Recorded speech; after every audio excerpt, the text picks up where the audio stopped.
오늘 말씀은요, 이미 하고 있는 그대로라는 주제를 가지고 전하려고 해요. 데살로니가전서 5장 11절의 말씀입니다. 딱 한 구절이라 제가 읽어드릴게요. 그러므로 피차 권면하고 서로 덕을 세우기를 너희가 하는 것 같이 하라 라는 주제를 가지고 말씀을 전하려고 합니다. 여러분, 제가 최근에 가장 많이 생각하게 된 단어가 하나 있어요. 그 단어가 뭐냐면 순종이라고 하는 단어예요. 여러분, 순종이라는 게 여러분들에게 어떤 느낌으로 와닿으세요? 여러분들에게 자주 가르쳐주고 그 순종에 대한 그 뜻을 여러분들이 좀 더 친화적으로 받아들이게끔 제가 여러 번 설교를 했어요. 그래서 여러분들이 받아들이기에는 순교가 어떤 복종의 개념이기보다는 우리가 하나님의 뜻을 수행하도록 우리의 마음속에 부어주시는 어떤 그 풍성한 그 무언가로부터 하나님께 그냥 기꺼이 자원하여 드리는 것, 그것을 순종의 개념으로 우리가 많이 이해를 하고 있죠. 사무엘상에 보면 15장 22절에 순종이 제사보다 낫고 드는 것이 순양의 기름보다 나으니 라는 구절이 있어요.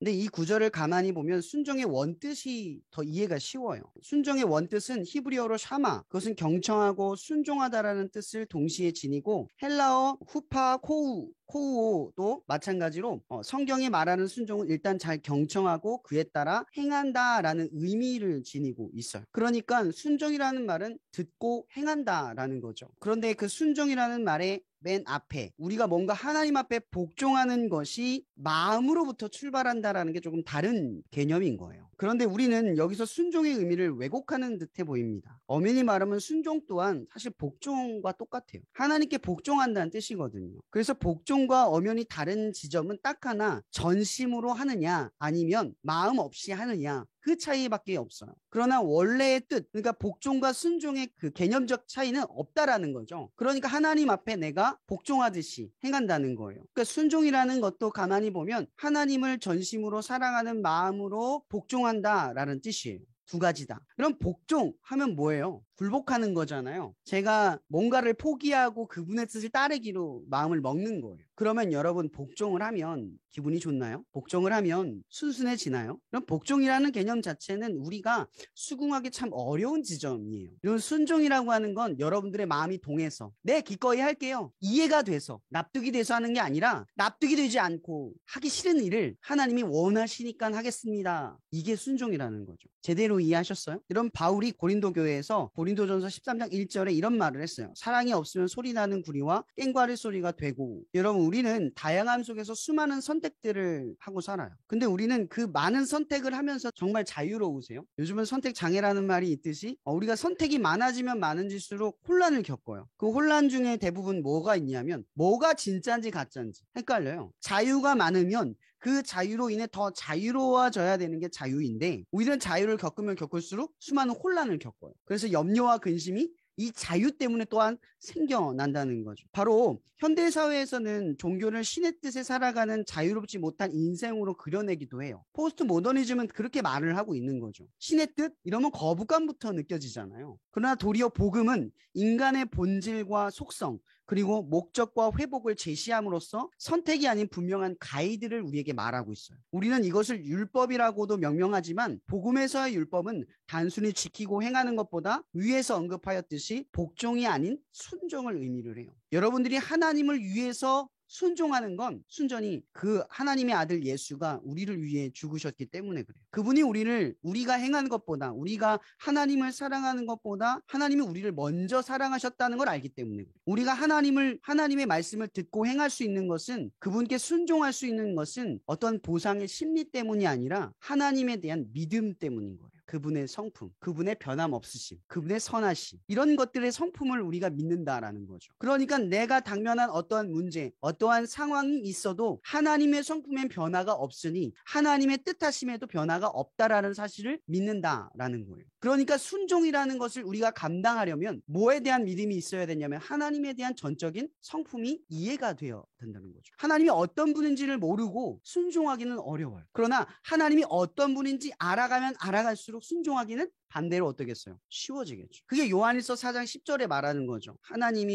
우리가 하나님을 사랑하는 것이 아니요 하나님이 우리를 사랑하사 순종의 본질은 예수가 우리를 위해 기꺼이 본을 보이셨다라는 거. 그럼 우리가 하나님을 위해 살아갈 수 있는 건 하나님이시기 때문이도 맞지만 그것으로 납득할 수 없는 우리들에게 신이 아들을 죽임으로써 내가 너희를 이만큼 사랑한다를 보이시면서까지도 그 진심을 드러내는 일이었기 때문에 그래요. 어쩌면 우리가 순종하는 건 하나님의 이 같은 사랑에 반응하는 거예요. 여러분, 하나님께서 그 아들, 사랑하는 아들 예수를 죽이시면서까지 우리를 살리셨어요. 우리를 위해 가장 좋은 걸 내주셨어요. 그러면 그분께 드리지 못할 일이 생겨요? 안 생기겠죠. 가장 좋은 것으로서 우리를 가장 사랑하는 것으로 고백하셨는데, 우리가 하나님이 원하는 것을 드림으로써 하나님의 사랑을 반응하는 건 너무나 당연한 이치일 수밖에 없다라는 거죠. 그런데 문제는 바로 이런 지점인 것 같아요. 잠언서 말씀해 보면 우리가 이루는 바가 소망함이 더디어지면 하나님 안에서 끊어지게 된다라는 말씀이 있어요. 이것과 봐서 우리는 하나님의 뜻에 관철되지 못할 때, 하나님께 순종하며 살아갈 때 가장 어려운 지점이 뭐냐면, 지금 당장 순종하는 건 쉽죠. 그런데 순종하며 계속 살아가다 보면, 하나님의 뜻을 우리가 이루며 살아가다 보면 어떤 일이 벌어져요? 하나님은 사랑이시잖아요. 희생하고 배려하고 양보하고 뭔가를 헌신하게 되고, 그러한 일들이 우리에게 순종으로서 강요가 되고 우리가 순종으로서 나아가게 되는 일이 돼요. 그런데 여러분, 하나님을 위해서 한 번 하긴 쉽죠. 근데 계속 순종하면서 살아가는 건 어때요? 쉬워지겠어요?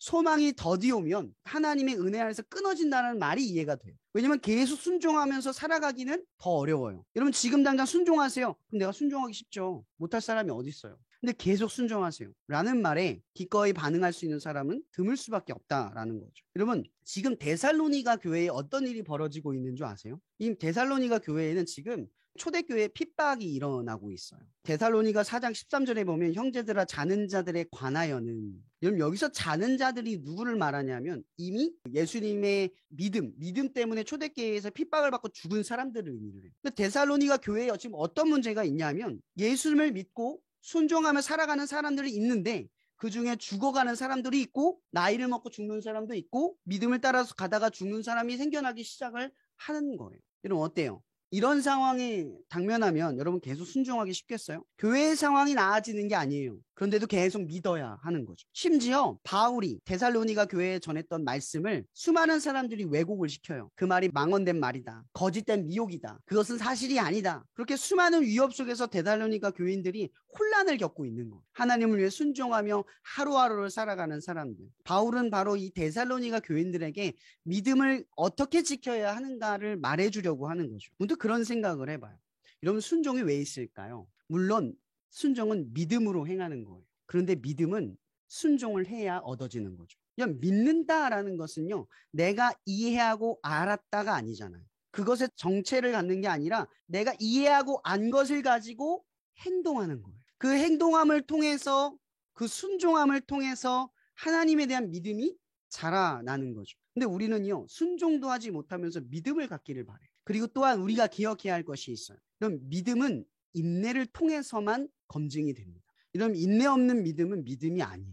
왜냐하면 믿음이라고 하는 건 하나님의 성품을 믿는 것이고, 그 하나님의 성품을 신뢰하는 것을 기반으로 하나님의 때를 신뢰하는 거예요. 여러분, 하나님을 믿은 게 보상이 아니에요. 지금 삶에서 탈출하고 싶은 게 아니에요. 여러분, 하나님의 나라는 이 세상에서 도망치듯 가는 게 아니라 소망에서 가는 나라예요. 이 세상보다 더 나아서 가는 나라예요. 그 나은 나라를 품고 이 땅에서 살아가는 거죠. 그거보다 못한 나라로 탈출하는 게 아니잖아. 근데 우리들의 형국과 모습들을 보세요. 마치 하나님께서 지금 당장 구원해 주시기를 바라면서, 지금의 문제를 해결해 주시기를 바라면서 지금 현재에 살아가는 우리 믿음의 태도와 모습, 그것이 과연 빛의 자녀의 모습과 똑같다고 생각할 수 있을까요? 그럼 데살로니가 교인들이 지금 겪고 있는 이 문제는 하나님의 때에 대한 신뢰가 없기 때문에 생긴 문제예요. 분명히 하나님의 말씀은 하나님의 때를 신뢰하도록 그분의 성품을 가르쳐 주셨어요. 그래서 사도 바울도 그들에게 이런 말을 하죠. 악을 행하지 말고 선을 따르라. 항상 기뻐하라. 쉬지 말고 기도하라. 여러분,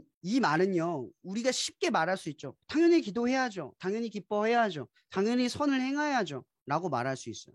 그런데 여기서 말하는 건요, 꾸준히 항상 그러라는 거죠. 세상이 혼탁하고 삶에서 도망치고 싶고 내가 어렵고 힘들어도 내가 주어진 삶에서 악을 행하지 말고 선을 따르고 항상 기뻐하고 쉬지 말고 기도하라는 얘기예요. 지금 데살로니가 교인들이 잊은 게 뭔 줄 아세요? 그 어려운 고난을 이기는 것이 자기가 순종하고 복종했던 일들을 통해서 보상받기를 원하는, 어떤 결과가 빨리 뒤따르기를 바라는, 어쩌면 오병이어의 기적을 보고 쫓았던 군중들의 심리와 별반 다르지 않다라는 거예요. 여러분 여전히요 우리는 교회 안에 있다고 우리의 믿음이 안정권에 있다고 착각해서는 안 돼요. 우리가 바라고 원하는 것이 어디에 있느냐 그걸 생각해야만 한다라는 거죠. 사도 바울이 언급한 것처럼 선을 행하고 항상 기뻐하고 쉬지 말고 기도하는 이러한 반복적인 행위를 멈추지 않고 행하는 것이 가장 중요하다라는 거죠. 그러면서 동시에 사도 바울은 그런 말을 하는 거예요. 성령을 소멸하지 말며 예언을 멸시하지 말고 범사에 헤아려 좋은 것을 취하고 악은 어떤 모양이라도 버려라. 행동하라는 거죠. 저는 문득 그런 생각을 해봐요. 이건 시대가 혼탁하고 어려울수록 어떤 일이 벌어져요? 물론 기도하지 않고 악을 행하고 양심도 사라지고 기쁜 마음도 없어질 거예요. 감사도 사라질 거예요. 근데 가장 먼저 일어나는 증상은 말씀에 대한 경휼히 여기는 마음인 거죠. 말씀을 무시하는 거예요. 그냥 말씀 없이 살아가는 게 당연한 삶. 말씀 자체를 존귀하게 바라보지 않는 삶이 나타나기 시작한다는 거죠. 이 시대의 가장 큰 종말의 위기는요. 사실은 말씀에 대한 권위가 사라진 거예요. 우리가 말씀에 대해 어떤 권위로 바라보세요? 이런 우리를 살리는 건 이 말씀의 권위예요. 기독교인들이 말씀을 어떻게 바라보느냐가 우리의 신앙적 태도예요. 우리가 말씀을 제대로 바라보지 못해요.